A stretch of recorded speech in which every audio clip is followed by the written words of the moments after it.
Herkese merhabalar, kanalıma ve mutfağıma hoş geldiniz. Bugün sizlere dışı çıtır, içerisi yumuşacık şahane bir Arnavut böreği tarifimle geldim. Gerçekten şahane oluyor. Tarifimi mutlaka denemenizi tavsiye ediyorum. Tüm püf noktalarını videomun içerisinde bulabilirsiniz. Atlamadan izlemenizi önemli rica ediyorum. O zaman sizleri hiç bekletmeden hemen tarifime geçiyorum. Öncelikle böreğin hamurunu hazırlamakla başlıyorum. Yoğuracağım kabın içerisine 5 su bardağı unu ilave ettikten sonra ortasını havuz şeklinde açıp 1 tatlı kaşığı kadar tuzumu ilave ettim. Hemen ardından suyumun büyük bir bölümünü içerisine ilave ettikten sonra hamurumu yoğurmaya başlıyorum. Böreğin hamuru için toplamda 2 su bardağına yakın ılık su kullandım. Sizlerin tarif için kullanacağınız suyun miktarı ununuzun kalitesine göre değişkenlik gösterebilir. Lütfen azar azar ve kontrollü bir şekilde ekleyin.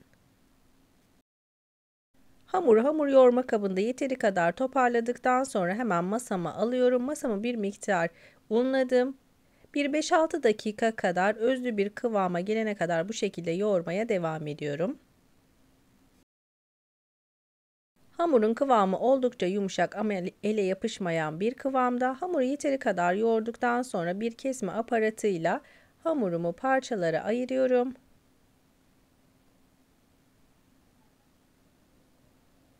İki beze halinde çalışacağım. Alt beze için 10, üst beze için de 10 tane hamuru parçalara ayırıyorum.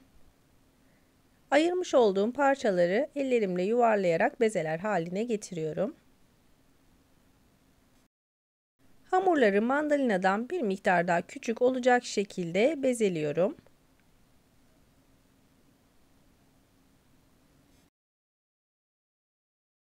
Bezelediğim hamurların üzerine örterek 15 dakika kadar bu şekilde bekleteceğim. 15 dakikanın sonunda bezelerimi hafif unlayarak merdane yardımıyla tatlı tabağı büyüklüğünde açmaya başlıyorum. Tamamını bu şekilde hazırlayacağım. Onarlı gruplar halinde olacak. Ben hamurlarımı açarken beni tam olarak buraya kadar izleyen siz değerli takipçilerimden her zaman olduğu gibi yoruma kalp olur, emoji olur veya tarifim hakkında herhangi bir fikriniz varsa bunu benimle yorumlar kısmına yazarak paylaşabilirsiniz. Ayrıca tarifim için kullanmış olduğum tüm malzemeleri videomun altındaki açıklamalar kısmına ölçüleri ve miktarları ile birlikte ekleyeceğim. Dilerseniz oradan bakarak da tarifimden faydalanabilirsiniz.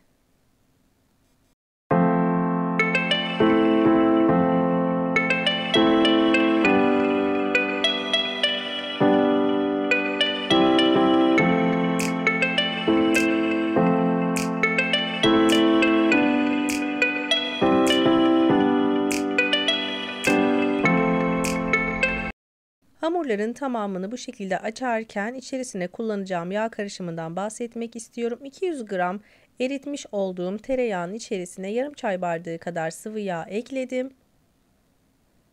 Hamurlarımı altlı üstlü olacak şekilde bu şekilde yağlıyorum. 2 tane tabağımı yanıma aldım. Onarlı gruplar halinde hazırlayacağım. 10 tanesini bir tabağa, diğer 10 tanesini de diğer tabağın içerisine bu şekilde yağlıyorum. Hamurların her tarafına gelecek şekilde yağı sürmeye özen gösterin. Bu aşamada hazırlayacağınız börekler daha kat kat ve çıtır çıtır olacaktır.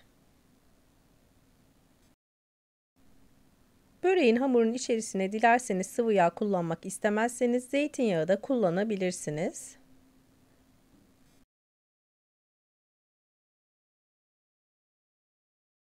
Birinci tabağımı bu şekilde hazırladım. En üst kısma da üzerine yağ karışımından sürüyorum. Sürdükten sonra tabağımı kenara alıp ikinci tabağımı da aynı şekilde 10 tane açmış olduğum hamurlarımı yağlıyorum.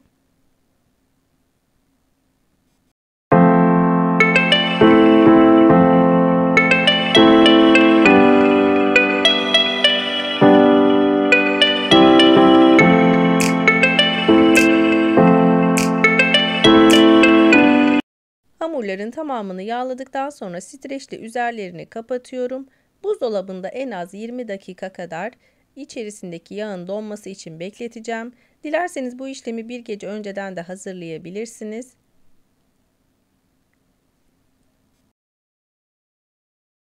Hemen hazırlayacağım Arnavut böreğinin iç harcını hazırlamaya geçiyorum. 500 gram kadar ıspanağın sap kısımlarını doğramadım. Hemen içerisine bir tane büyükçe soğanı yemeklik halinde doğradıktan sonra içerisine ilave ediyorum. 1 çay kaşığı kadar tuzumu içerisine ilave ediyorum. 3 yemek kaşığı kadar sıvı yağ ve 1 çay kaşığı kadar da kırmızı pul biberimi içerisine ilave ettikten sonra kaşık yardımıyla çok fazla ezmeden karıştırmaya başlıyorum. Ben Arnavut böreğini dediğim gibi ıspanaklı yapmayı tercih ettim. Siz dilerseniz pırasalı, kıymalı, peynirli olarak da hazırlayabilirsiniz. Hamurların yağının yeteri kadar içerisinin donduğundan emin olduktan sonra artık hamurlarımı açmaya geçiyorum. Tepsimin büyüklüğünden 1-2 santim fazla olacak şekilde ellerimle çekiştire çekiştire büyütmeye başlıyorum.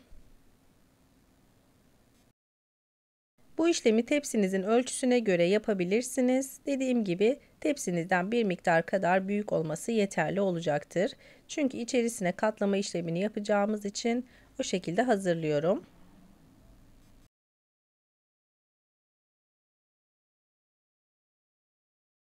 Hamuru yeteri kadar büyüttükten sonra 4'e katlıyorum. Tepsimin içerisini sıvı yağla yağladım. Tepsimin boyutundan bir miktar daha büyük. İçine bu şekilde yerleştiriyorum.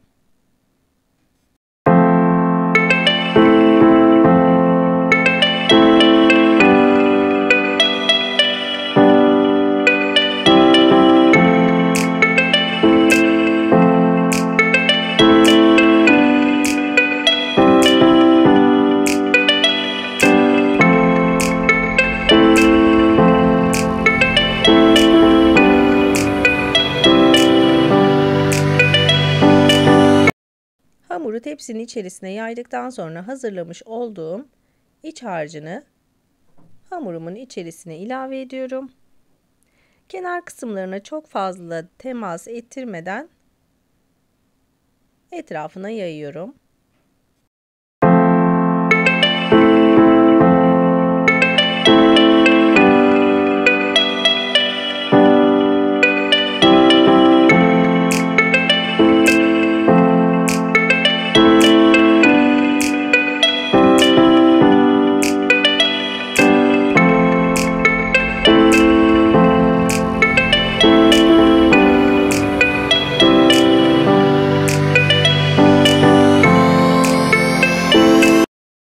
İkinci hamurumu da tepsimin boyutuna göre açıyorum. Büyük açmayacağım. Tamamen bu işlemi tepsinin boyutuna göre ayarlıyorum. Yapmış olduğum tüm tariflerde sizlere elimden geldiği kadar tüm püf noktalarını vermeye çalışıyorum. Ama yine de aklınıza herhangi bir şey takılırsa yorumlara yazın lütfen. Yorumlarınızı görür görmez sizlere yardımcı olmaya çalışırım. Ayrıca beğendiğiniz videolarımı sosyal medya hesaplarınızdan sevdiğiniz kişilerle paylaşarak da bana destek olabilir, kanalımın büyümesinde aynı zamanda yardımcı olabilirsiniz. İkinci hamurumu da yeteri kadar büyüttükten sonra tepsimin ortasına yerleştirdim. Kenar kısımlarını gördüğünüz gibi bu şekilde ayarlıyorum. Alttaki hamurun üstteki hamurun üzerine gelmesi için bu şekilde üste doğru kıvırarak hamurun iç kısmının, böreğin iç kısmının hava almasını engelliyorum. Gördüğünüz gibi alttaki hamuru üstteki hamurun üzerine kıvırtarak bu şekilde bastırıyorum.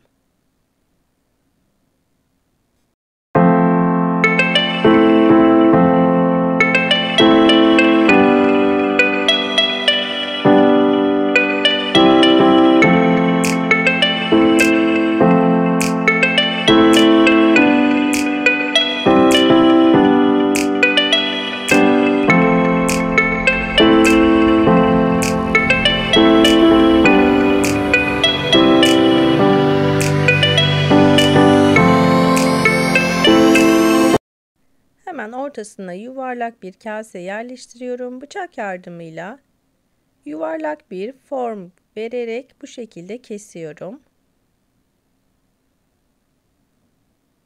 Bu işlemler Arnavut böreğinin olmazsa olmazları.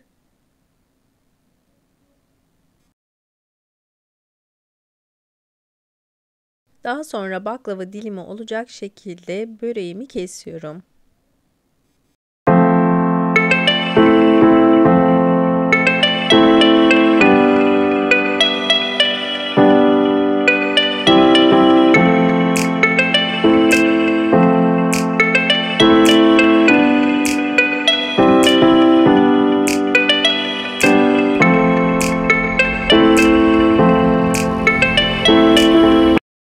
Böreğimin şeklinin tamamını bu şekilde hazırladım. Artan yağ karışımından fırça yardımıyla böreğimin her tarafına gelecek şekilde özenle sürdüm. Bu aşamada fırınımı da önceden ayarladım. 160 derece alt üst ayar fırında altı üstü nar gibi kızarana kadar böreğimi fırına veriyorum. Böreği fırından aldım. Sizlerin de gördüğü gibi nar gibi kızarmış. Katları kat kat gerçekten çıtır çıtır şahane bir börek tarifi oldu. Umarım sizler de tarifimi dener ve beğenirsiniz. Tarifimi buraya kadar izlediyseniz ve beğendiyseniz mutlaka beğen butonuna basmayı, kanalıma hala abone olmadıysanız kanalıma şu an ücretsiz bir şekilde abone olabilirsiniz. Hemen yanındaki bildirim zilini açarak da yeni yapmış olduğum tariflerden anında haberdar olursunuz. Bu şahane tarifi şimdiden yapıp deneyecek olanlara afiyet olsun, kolay gelsin. Umarım severek ve beğenerek izlediğiniz bir video olmuştur. Videomu izlediğiniz için hepinize çok teşekkür ederim. Sizler tarifimin güzelliğini izlerken ben de sizlere veda edeyim. Bir tarifimin daha sonuna geldik. Videomu izlediğiniz için çok teşekkür ederim. Bir başka tariflerimde görüşmek üzere. Hoşça kalın. Allah'a emanet olun.